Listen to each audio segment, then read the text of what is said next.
La rentrée au lycée, cette année, en septembre 2020. Comment sympathiser avec un masque sur le visage? Bonjour, je suis Anne Nagas, la fondatrice d'Apprendre les bonnes manières.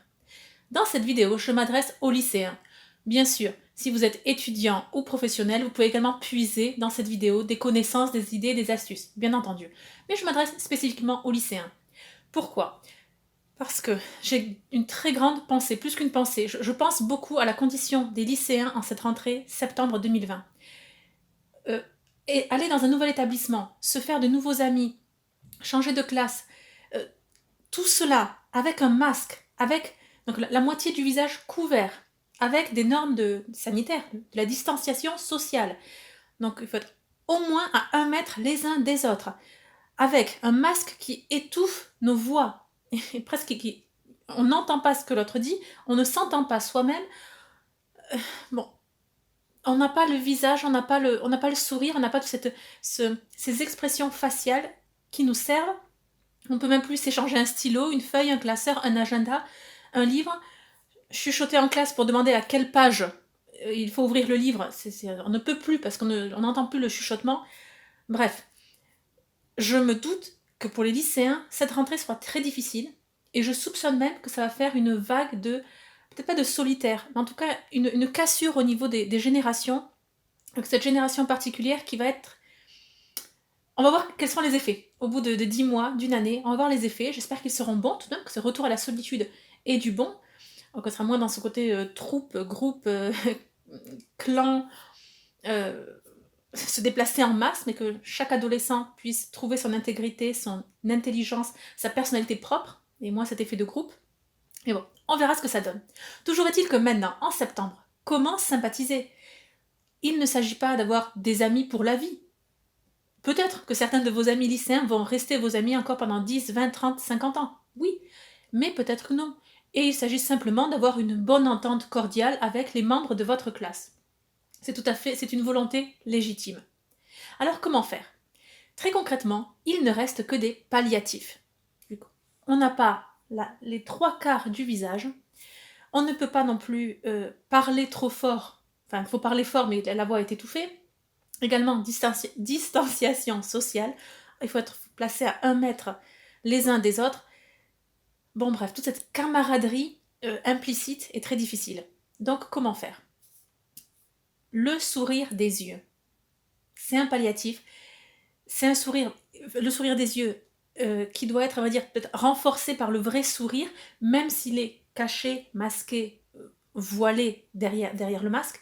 Mais lorsqu'on sourit avec les yeux, en souriant réellement, les yeux encore sont plus plissés. Ne vous inquiétez pas, vous n'aurez pas des rides à vie, c'est pas la question. Mais voilà, misez sur le sourire des yeux. Également la gestuelle. Cette gestuelle va être beaucoup plus théâtrale, presque caricaturale. On va être plus dans la pantomime. Je m'explique. Ça va être cette inclinaison de tête qui sera plus marquée, plus lente, plus, plus prononcée, voilà, avec des gestes finis. Ça peut être également ce geste de la main lorsqu'on ouvre le bras à gauche, à droite, on plie au niveau du coude à un angle de 90 degrés et ça montre sans parler des vas-y, passe devant moi, allez-y, passez devant moi, allons dans cette direction, en avant à la classe, en avant au self. Vous voyez ce que je veux dire? C'est cette invitation à se déplacer. Ça peut être également ce petit pas en arrière que l'on fait avec peut-être on baisse un petit peu la tête et qui répond dans le silence de je n'en ferai rien, passe après moi, passe avant moi, je t'en prie, passe avant moi, priorité aux filles. Voilà. Ou quand on distribue des polycopiés, des feuilles, d'ailleurs je ne sais pas comment on les distribue maintenant étant donné que il y a contact, est-ce que ça passe justement par toutes les mains de la classe? J'en doute. Bon, toujours est-il que ce petit pas en arrière qui peut être justement interprété non comme de la timidité, mais comme une déférence pour l'autre, comme je t'en prie, exécute-toi avant moi, je t'en prie, je te cède ma place. Bon. Donc on est dans le côté théâtral, mais je pense que ça peut être un très bon palliatif. C'est ce que c'est palliatif. Ça ne remplacera pas les vraies relations sociales, mais c'est déjà quelque chose. En tout cas, vous retenez cette importance de finir les gestes. que chaque geste posé soit plein, comme les danseurs, les danseuses. Lorsqu'elles ouvrent ou ils ouvrent le bras, ils le déploient jusque donc l'épaule, le coude, ils déroulent aussi le poignet, ils déroulent les doigts en entier. On finit les gestes que l'on commence. Troisième palliatif possible, l'élégance vestimentaire. Et alors là, très concrètement, qu'on se le dise, les filles doivent s'habiller en filles, les garçons doivent s'habiller en garçons. Donc les garçons ne doivent pas avoir de vêtements efféminés, pas de slim, pas de vêtements à trous, idéalement pas de piercing, pas de coupe de cheveux plus compliquée que celle des filles, en tout cas à l'entretien, au maintien, à la coiffure, bon, etc. Les filles, les jeunes filles, apprenties lady, habillez-vous d'une façon féminine. Découvrez sur la chaîne quels sont les vêtements propres à la garde-robe féminine, et puis je pense qu'il y aura une autre vidéo à ce sujet. Mais en tout cas, c'est une façon de vous identifier. Alors, 2 choses pour cela. Lorsqu'on s'habille en tant que fille, et qu'on est une fille, ou qu'on s'habille en tant que garçon et qu'on est garçon, de fait, on a cet uniforme, ce déguisement, et on prend le rôle de la personne dans laquelle on est déguisé. En laquelle on est déguisé. Et ça se voit énormément au niveau du maintien et de la posture. Observez-vous vous-même, essayez regardez-vous vu du ciel. Lorsque vous portez un pantalon, vous placez vos pieds gauche, pied droit, plus ou moins à écartement des épaules. Ça, je ne dis pas que vous avez une démarche de camionneur, je ne le dis pas encore, je ne vous vois pas, je ne veux pas toutes vous mettre dans le même panier. Mais en tout cas, bon, lorsqu'on porte une jupe ou une robe, de fait, nos jambes, nos pieds se rapprochent l'un de l'autre. Nous ne sommes plus à écartement des épaules, un peu plus resserrés. Ça ne veut pas dire que le pied gauche et le pied droit soient totalement collés. Non, là, c'est un peu déstabilisant. Mais de fait, on a une autre démarche. Démarche gestuelle, notre maintien. On se comporte différemment. Et grâce à tout cela, donc le langage non verbal, le langage corporel, on peut vous identifier en tant que fille. Même chose pour les garçons. Lorsque vous avez une chemise, un pantalon droit, ou alors c'est un sweat à capuche si c'est votre façon de vous habiller, bien que le sweat à capuche, en fait, il soit beaucoup plus sportif, plus comfy, confortable, cosy, skater, et ce côté plus avachi. Bon, ce qui est dommage, donc c'est se porter préjudice à soi-même. Non. En tout cas, misez sur les vêtements.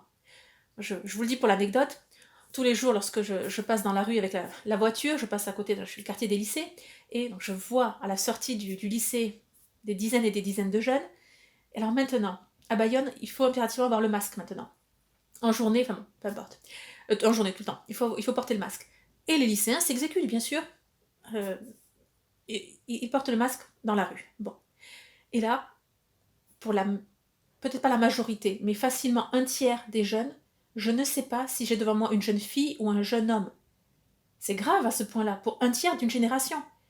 Même tenue, même sac à dos, même coiffure, même démarche, justement, même posture, même gestuelle. Que reste-t-il? Même portable, même dégaine, marche dans la rue avec un portable. Que reste-t-il? Donc le vêtement est une excellente façon de se distinguer. Donc, d'autant plus maintenant avec un masque qui encore avant je déterminais les traits du visage, si c'était davantage fin c'est pour une fille, si c'est davantage carré, ferme, c'est pour un garçon. Aujourd'hui je ne peux plus vraiment. Très cher apprenti lady, apprenti gentleman, très cher lycéen, essayez en cette rentrée scolaire de porter des vêtements sexués. Non, je ne dis pas sexy, je ne dis pas sensuel, sexué, donc qui différencie les garçons des filles. Des vêtements appropriés à votre sexe, à votre identité. C'est une très bonne façon de sociabiliser, de vous identifier, de signifier votre personnalité en silence, dans le respect et la bienveillance des autres. Ça a beaucoup plus de points positifs qu'on ne le croit. Ça a beaucoup plus d'impact qu'on ne le croit. On pourrait se dire non, mais bon, c'est que des vêtements, de toute façon, ce qui compte, c'est ce qu'il y a à l'intérieur, c'est la beauté propre, Oui, l'élégance intérieure, la beauté propre est toujours plus belle que l'extérieur, bien sûr. Mais sauf que là, on n'a pas accès à votre beauté intérieure. Il n'y a pas accès. Donc, essayons de nous exprimer de la manière la plus la plus adéquate possible vu le contexte. Alors comment sympathiser encore avec un masque sur la figure? Paradoxalement, je vais vous parler du silence, des vertus du silence, de la force du silence, de l'efficacité du silence. Comme vous le savez, on parle beaucoup pour ne rien dire. Je ne veux pas dire les filles plus que les garçons, je, je le pense très fort, mais bon, mais je ne le dis pas. Bon, là c'est dit. Alors, le fait d'avoir un masque, d'avoir des voix étouffées et finalement d'entendre aussi à peine ce que nous dit l'autre, nous parlons beaucoup moins. En tout cas, nous parlons mieux. Nous réfléchissons davantage avant de parler, parce que ce qui est dit pour que ce soit efficace, pour que notre parole arrive à notre interlocuteur, nous parlons moins, nous parlons plus précisément, nous réfléchissons davantage avant de parler pour utiliser le moins de mots possible et les mots les plus justes et adéquats possibles par rapport à ce que l'on souhaite exprimer. Donc c'est pas paradoxal, c'est lié. Le fait de moins parler, également on gesticule moins, on se dandine moins, et étant debout et sur une chaise, on se balance moins, on est moins étourdi, on est moins dans ce flot permanent de extatique, vous savez, comme si, je sais pas, comme si on dansait du hip-hop sans parole. On est beaucoup plus posé. Le silence nous reconnecte à nous-mêmes, à nos pensées, aux autres, à ce qui se passe autour de nous. Essayez justement de ne pas compenser ce gain de silence par de la musique, et tout le temps de la musique, du gros son, enfin, des podcasts, je sais que c'est bien d'écouter des conférences et autre chose, mais de revenir au goût du silence, de ne pas meubler le silence. On vous offre ce silence comme un cadeau à l'heure actuelle. Ne le bouchez pas, ne le condamnez pas. Laissez porter le fruit de ce silence sur vous, sur votre vie. De plus, si vous essayez de compenser ce silence par du bruit dans vos écouteurs, vos oreillettes, de fait, il n'y a plus aucune interaction possible avec les autres. De fait, parce que vous êtes dans votre bulle. Bon, les autres aussi, de fait, seront dans votre bulle. Et là, on est vraiment dans la solitude négative. Quand enfin vous aurez l'occasion de parler, de sympathiser. Bien entendu, vous n'allez pas poser des questions indiscrètes à vos nouveaux amis. Bon, pour sympathiser, deux choses à retenir. Donc pas de questions indiscrètes. Essayez des questions ouvertes et non fermées. Question fermée, si la réponse c'est oui ou non. Question ouverte, donc il faut comment, pourquoi, explique-moi. Enfin bon, la réponse est beaucoup plus longue, ce n'est pas un oui ou un simple non. Posez des questions sur les activités extrascolaires, la musique, le sport, les projets, les activités faites pendant les vacances, l'ancien lycée, l'ancien établissement de la personne. À vous de voir, je ne veux pas téléguider tout simplement vos amitiés, enfin vos relations, je vous donne un script que vous allez utiliser, c'est pas ça. Allez à la rencontre des autres, allez à la rencontre des nouveaux, et si vous-même vous êtes nouveau, lancez-vous, prenez sur vous, allez à la rencontre des autres. Les amitiés, ça démarre souvent sur des petites maladresses, sur des petits riens, mais ça démarre. Deuxième point, ne faites pas démarrer votre amitié ou votre sympathie avec les personnes de votre classe sur le dos de quelqu'un, sur le dos d'un professeur, sur le dos d'un élève, donc pire encore, ou sur le dos de la météo, c'est moins grave pour la météo. Tout simplement sur quelque chose de mauvais. Non que parler de la météo ce soit mauvais, mais c'est des conversations pas vaines, mais enfin qui ne mènent pas bien loin, négatives, c'est ce que je veux dire. À la limite, si vous vous extasiez parce qu'il y a enfin du soleil, il fait bon, il fait chaud, ça c'est génial, tant mieux. Mais si vous vous plaignez qu'il fasse froid et qu'il pleuve, non, ça démarre une amitié sur quelque chose de mauvais et ça vous associe à quelqu'un qui se plaint, qui va geindre, qui n'est pas content, qui est triste, qui... Vous voyez ce que je veux dire, c'est... T'as quelque chose qui tombe, à la place d'un soufflet qui s'élève, voilà, une ambiance plus lourde. Et donc, par exemple, pour sympathiser avec quelqu'un, ne le faites pas sur le dos d'un prof. Donc ne vous plaignez pas d'un prof. Je sais qu'ils ne sont pas tous géniaux et que les cours sont parfois ennuyants, d'accord. Mais essayez de démarrer une amitié sur quelque chose de positif à dire. Et si c'est pas sur le prof qui est mou, ce sera sur celui qui est positif, ce qui est dynamique. Bon. De même, par rapport aux élèves, ne démarrez pas une amitié en vous moquant de quelqu'un. Voilà. Ça, en vous moquant, en le parodiant, en trouvant quelle est la prof facile dans votre classe. Ça, c'est pas digne de vous. Et si quelqu'un veut vous lancer, veut démarrer une amitié avec vous sur ce point-là, je dis pas ignorer la personne, mais détourner la conversation tout de suite. Parce que cette personne est sûrement très bien, et puis bon, c'est une maladresse de sa part que après tout, elle veut faire un premier pas vers vous, elle veut sympathiser avec vous, elle s'y prend mal, mais son intention est bien, elle est bonne à la base. Donc vous rebondissez là-dessus, mais sur le lien, continuez à créer ce lien, mais changez tout de suite de sujet pour ne pas rire aux dépens de quelqu'un. Pour ceux d'entre vous qui souhaitent en savoir plus sur les bonnes manières au lycée, je vous invite à découvrir un programme qui s'appelle Distinction et élitisme dès le lycée. La formule spéciale pour les apprentis lady et les apprentis gentlemen des temps modernes. C'est un programme payant, oui, qui va approfondir toutes les questions de la bienséance, de la politesse, du savoir-vivre à l'échelle du lycée et des jeunes années adultes.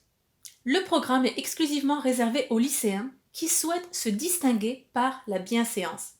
Pour ceux d'entre vous qui le souhaitent, il y a également la possibilité d'avoir une attestation papier, une attestation de suivi de cours sur les bonnes manières. Cette attestation, elle est là essentiellement pour les dossiers d'inscription aux grandes écoles. Lorsque vous allez postuler justement pour vos études supérieures, la nouvelle politique, qui est très bonne, j'approuve beaucoup, c'est de ne plus considérer l'élève comme une compilation de notes, de bonnes notes ou de mauvaises notes, non, mais c'est de le considérer dans son ensemble, sa personnalité, ses activités extrascolaires, réellement, donc son profil, qui il est. Et pour cela, si vous voulez vous distinguer d'une façon ou d'une autre, vous pourrez peut-être profiter de l'attestation « Oui, j'ai participé à des cours sur les bonnes manières, j'ai suivi ces cours ». Vous aurez le tampon. Très bien, toutes les informations sont juste en dessous dans la barre d'informations. Moi, je vous dis à très bientôt et surtout, n'oubliez pas, la bienséance fait la différence.